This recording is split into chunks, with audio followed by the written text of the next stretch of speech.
This is Spoken by Elswith, a Femdom Hypnosis podcast, Season 4.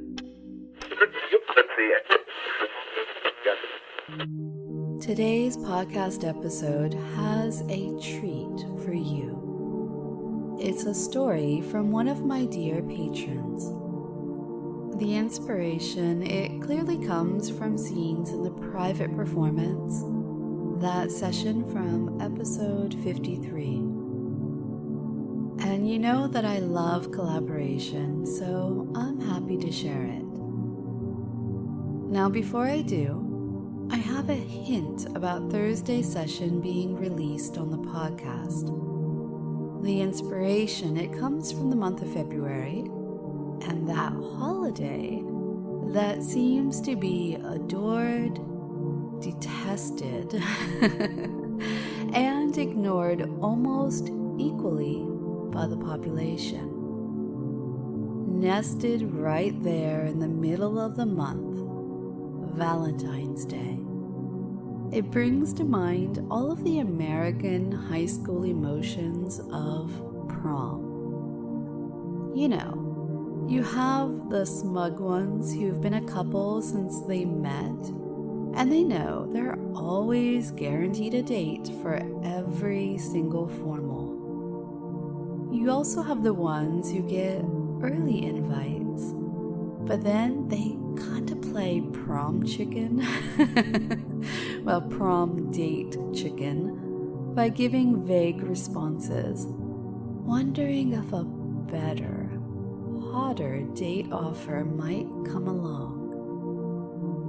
And then you have the ones who desperately want to go, and they have that building fear and anxiety of, will I get asked? Will I have time to find a dress, a tux, a limo, dinner reservations, and all of that?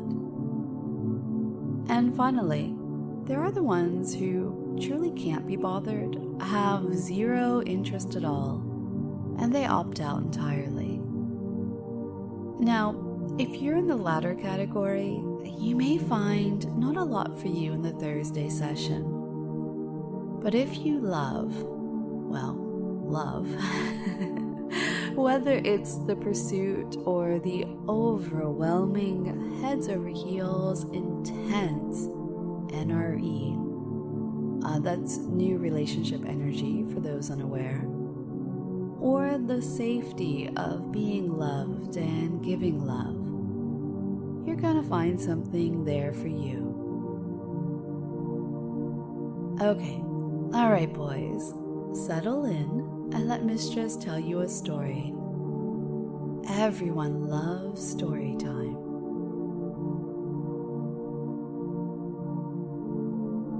She was looking outside.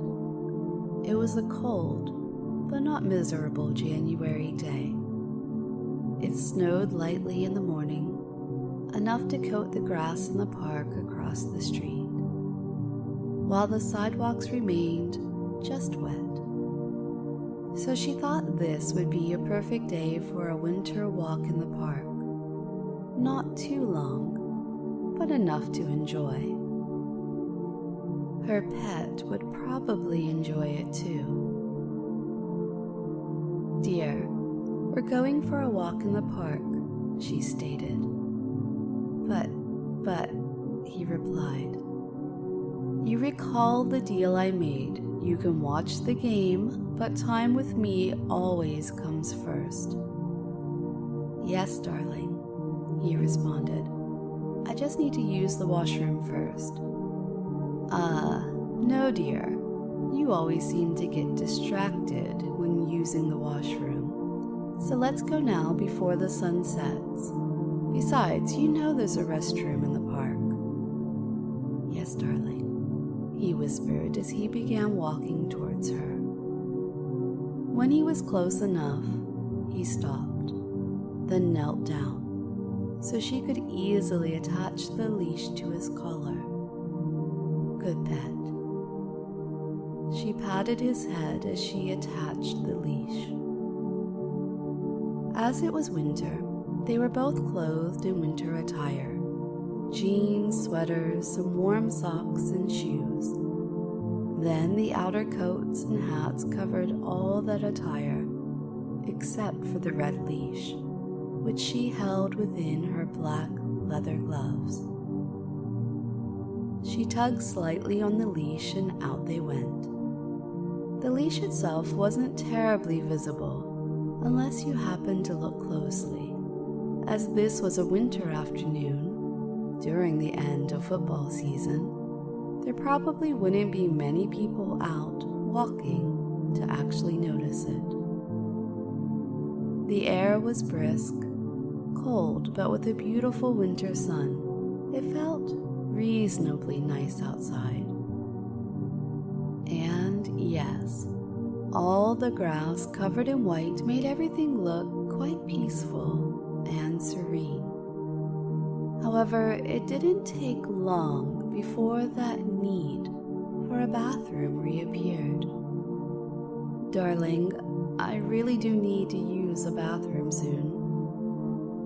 It's just ahead, dear, she said, all the while smiling, as she knew he would be rather needy, as she'd been plying him with warm tea prior to the walk.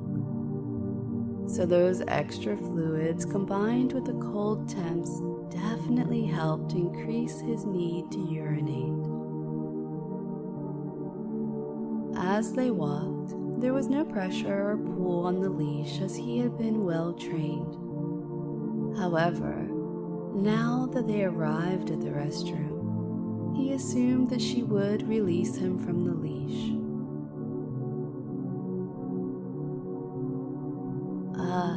Darling, are you forgetting something? I really do need to go. She smiled to herself as he was visibly dancing, trying to control himself. No, dear, everything is fine. You may go right here. Stand by the tree and go. Oh, and leave your clothing on. But, darling, you said... Dear, I stated that there was a restroom in the park. I never said that I would allow you to use it. So do your business so we may continue our walk. But, now, dear, or, as she tugged slightly on the leash. Yes, darling. Knowing he had to both obey and let go, he complied. She could hear a moan from him as his release began. The flow became stronger and the wetness began appearing through his jeans. The wetness slowly worked through his jeans and down his legs, covering both front and back sides.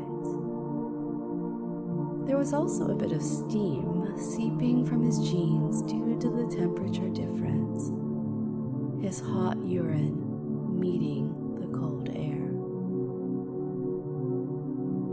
Thank you, darling, he softly whimpered when finished. You're quite welcome, dear. You're such a good pet. I may keep you after all. Now, let's continue on our walk.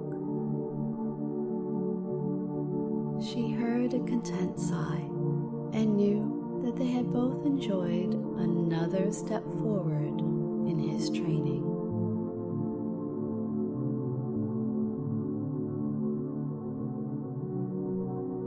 Now, I received some other messages that I absolutely need to address here. I've had a handful of messages about the press play session. And I'm not talking about the messages that excitedly shared the 2 words that came to you. This next bit is about the naughty boys. No, scratch that. I'm not calling them naughty because often being naughty is a good thing. Being bratty can sometimes be alright. But this is different. This is for the disappointing boys. Being disappointed is never a good thing. Being disappointing is about the worst a guy can be, yeah? As a throwback to the prom night thing, there's many a woman out there who can describe a very disappointing experience. In this situation, the disappointing is pure laziness. The ones who listen to me for wank fodder and don't actually want to grow and learn. They think that I'm serving them. And if you fall into this category, yet thought you were actually doing the right thing, take the time to learn from this, okay? When I invited you to ask me for help with the words, it wasn't for you to demand that I do the work. It wasn't an invitation to be lazy. It definitely wasn't an invitation for you to skip being introspective, aware of how you need to grow, or even just what appeals to you. The ones that disappoint me thoroughly are those that send messages with no information, no hint of what appeals to them or where they're lacking as a submissive. Instead, they just want me to give them 2 words. There's no relationship building there and definitely no actual conversation. That is laziness. That is disappointing. That is being a taker, not a giver. So if you are in that category, stay on the podcast and accept your punishment. That is, of course, if you've actually done the work with the triggers. I suspect the disappointing ones are also lacking in their other homework and training. Likely just downloading all of the JOI sessions and not bothering with discipline. We'll see. Now it's time for all of the good boys to sign off and get on with their day. I'll see you on Thursday for our love session. Now for the disappointing ones.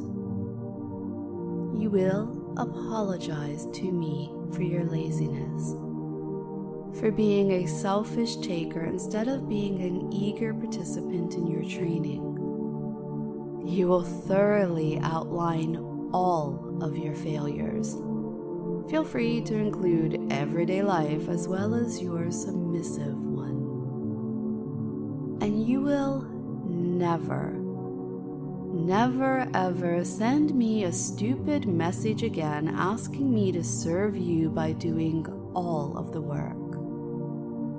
Oh no, sweetheart. If you want to be the top, you're in the wrong place. Corner time is where you're going. Stay there until the music ends and then write out your apology.